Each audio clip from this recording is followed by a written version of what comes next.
We ready to go? Yeah. Cool. For those of you that don't know, my name is Lewis Wood. I'm the Education Executive Officer here at the Students' Union. What I'm going to present to you is my strategic plan for the year.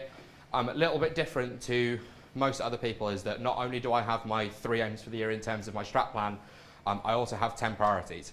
I'm going to come back to the 10 priorities later, but what you have in front of you is kind of an update paper on what I've done so far.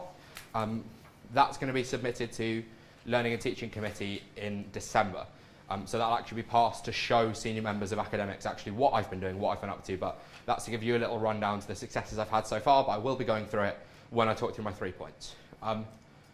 First up, ensuring student wellbeing for a diverse range of people through the academic system. How many of you have ever been stressed because of your course for some reason? Yeah, don't all put your hands up, but it's going to be every single one. This is one of my main things for the year, is about tackling stress, trying to tackle where people have issues if they have mental health, trying to make sure that with a diverse range of students, and the diversity of our student population is always increasing, everyone's represented. The 4 things I've put on the screen in front of you are going to be really crucial to this. So foundation students, we actually have in the room the first ever foundation lead rep. And this is a big thing. Foundation students haven't ever really been touched by VP education before myself. So it's something we're looking into to make sure that actually they are a part of Loughborough University and they need to be represented as such. So we're undergoing some quite big changes there. So thank you to Naomi for running for that and getting it. Looking forward to the year ahead. Placement students, again, something that people don't really seem to try and tackle. We actually do represent placement students in the same way we represent everyone else, which is why my first priority, the placement charter, which I've actually had quite a lot of success with so far, is so important. This is about ensuring that students who are out on placement have the best experience possible and that they know where they have support if it's needed, be that from the university, be that from the host organisation, or be that actually from the Students' Union. What are our responsibilities when it comes to placement students? The placement charter is about to go through Learning and Teaching Committee. The document does already exist. It's been through a few focus groups with placement students as well, so they've got their opinion on it, and also been through the placement advisors group a few weeks ago. So it's been round the houses within the university and within the union, and should hopefully make a big difference to students actually knowing where support lies if they need it. Keep Calm Week mental health focus. So Keep Calm Week, for those of you that don't know, takes place during the exam period and is about trying to reduce stress that comes part and parcel with exams. This year I want to change it a little bit to a kind of a let's talk about mental health focus. So I want to be creating videos, various promotional material to promote to people actually it is okay to talk about this, and hopefully in talking about it we'll be able to reduce the stress that comes with that. I've had quite a lot of discussions already with the coordinator of Heads Up and also with Nuz, who's the Welfare and Diversity Executive Officer, about how we can achieve this, how we can do things through Keep Calm Week as well as what's offered elsewhere. So the puppy petting sessions, which I know are very popular, the de-stress events, the free water, the free fruit.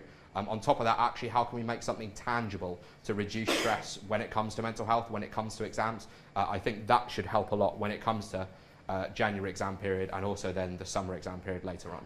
And finally, the impaired performance review. So this is priority number 3, which you'll see in front of you.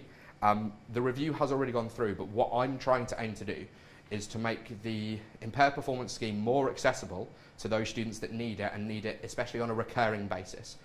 It doesn't work best currently. We have a colleague from Student Voice here in the room who I'm sure would agree with me. It doesn't work properly in its current form and it needs to be reviewed. So we're trying to make sure that the students who need it can access it. The review has now gone through. I was part of the review board as well, and I've helped make a few changes going forwards, but now it's about its implementation. How do we actually make sure that in the wider world, when it's implemented, it has the best effect? Number 2, and this is something that ties a lot in with my position every single year, is increased transparency from the university on educational issues. So when big decisions are made, how do I ensure that they're then passed down? This is a big thing.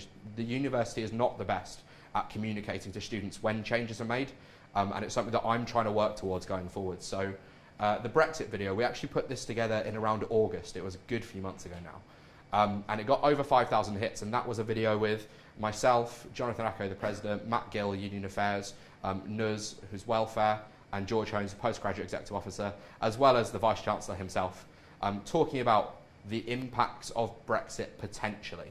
Because one of the issues here is that no one really knows what's going on, but talking about how it could potentially impact Loughborough and what we're going to do to make sure that we represent the people here. So just about being transparent about passing down information when it comes out. Another big thing is about engaging with the TEF. For those that don't know, I'm not going to go into detail about the TEF because I'm sure you wouldn't want to hear it, but it's the Teaching Excellence Framework. It's about grading universities on teaching excellence. And we've been engaging with it quite closely to make sure that it's not only used to kind of raise areas of best practice and show what Loughborough's great at, because there are a lot of things, but also to highlight the areas of weakness and make sure we can improve those.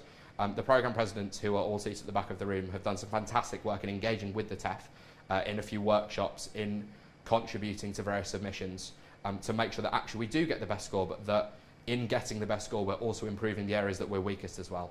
The TEF gives us a fantastic chance to actually, because it revolves around consistent practice, not just best practice, it gives me and the team a fantastic opportunity to actually say, yes, we're fantastic here in this school, but in the same area over here, we are terrible. What are you going to do about that? And that should make a huge difference. And then finally, hidden costs, which I believe, though don't call me on it, is priority number 6, but I'm not 100% certain.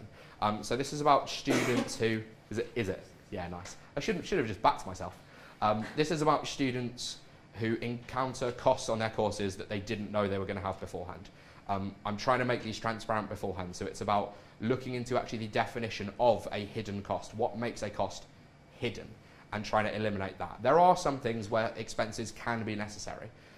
Then it's about looking into how the university can help provide for students.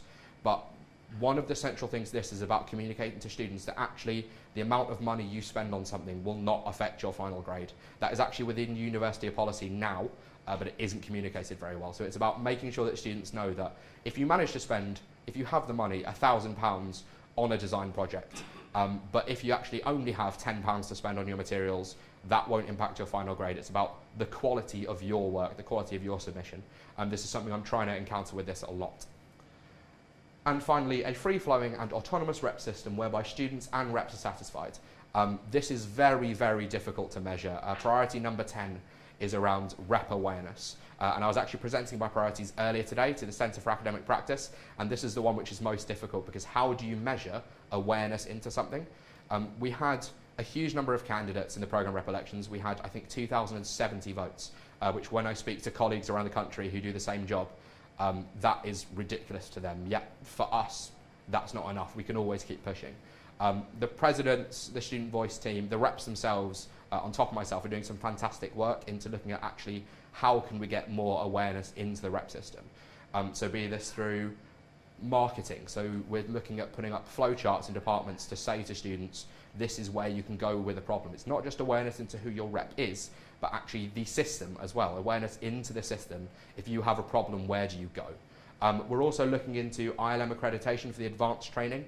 So this is LEAP, Leaders in Education Advanced Programme, which we've been running recently. And we're looking to get this accredited by the Institute for Leadership and Management through Student Voice. And this will make a big difference in terms of more people wanting to engage with the training, because you'll get a certificate out of it afterwards. And ILM accreditation is recognised really, really strongly by employers. We get a lot of people becoming reps because of CV building already, but this should help even more so. And last thing I wanted to flag actually is the huge success with rep training. If we were the NSS, the way they score it, we'd be on about 98%, which is more so than most things. I think the average, correct me if I'm wrong, Jordan, 4.6, 4.7? 4.7 out of 5, the average training for all, the average rating for all the rep training sessions. That's fantastic. And that highlights the work that's been done already into trying to achieve this. But it's very difficult to actually say how well am I doing with rep awareness. But I think we've done a lot of work so far. There's always more that can be done. And finally, before I ask for any questions, I wanted to show you these in front of you. So a bit different to anyone else. Instead of just the 3 aims, I have 10 that I have to try and achieve across the course of the year. And actually, in presenting these earlier today and presenting these at Learning and Teaching Committee, I'll be presenting the progress as well next Wednesday at the Academic Summit during Your Education Week. There's been a lot of progress already, and it's only November. 2 of them are very close to being achieved. There's about 3 or 4 more where we're well underway, and there's 3 that are going to be tackled within the new year. If you want to comment on these, please feel free to email me. I think my email is not on there, but you can find it on the website. I'm always looking for feedback around these, but we have had some fantastic progress going forwards. And also all of these ally themselves under one of the strategic goals.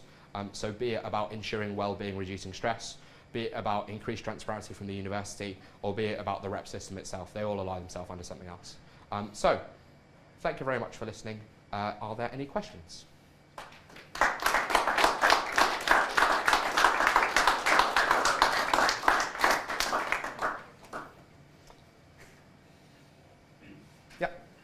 At the beginning of your presentation, you were talking about focusing on stress with students, and especially with mental health, part of welfare.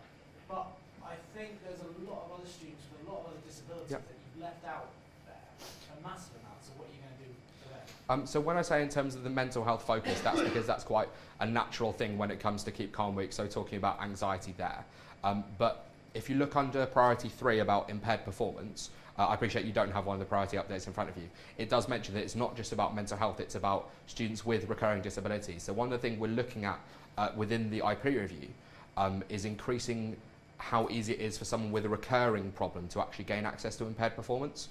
We're also looking at changing it to mitigating circumstances, because I think the terminology fits a lot better in terms of would someone with a disability class themselves as having their performance impaired by it, or is it a case of having mitigating circumstances? But I think we're looking at how people with kind of recurring problems, be it disabilities, mental or physical, how the impaired performance review can help them. Have I answered your question? Yeah. Wonderful. Anyone else? What's the best thing about your job? Working with you, Hirsch. Do you want a genuine answer? Yeah.